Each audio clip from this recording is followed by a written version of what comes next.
కర్నూలు జిల్లా కోడుమూరులో అక్రమార్కులు రెచ్చిపోతున్నారు. వంకను కొందరు కబ్జా చేశారు. ఈ విషయాన్ని టీడీపీ సీనియర్ నాయకుడు విష్ణువర్ధన్ రెడ్డి దృష్టికి తీసుకొచ్చారు రైతులు. వెంటనే స్పందించిన ఆయన సంబంధిత అధికారులకు ఫిర్యాదు చేశారు. అధికారులు కబ్జా చేసిన వంకను జేసీబీ సహకారంతో మట్టి తీయించారు. దీంతో రైతులు హర్షం వ్యక్తం చేశారు.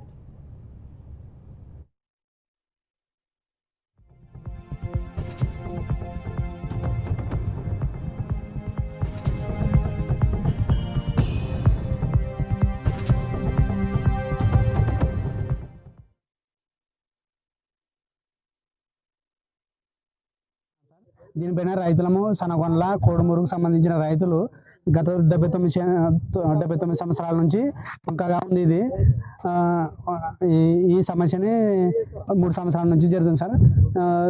ఈ సమస్యని విష్ణువర్ధన్ రెడ్డి గారికి అర్జీ రూపకంగా ఇవ్వడం వల్ల తక్షణమే అధికారులతో మాట్లాడి మాకు న్యాయం చేసినాడు సార్. ఆయనకి కృతజ్ఞతలుగా రైతుల తరపున కోరుచున్నాం సార్. ఇది కొంతమంది కబ్జాదారులు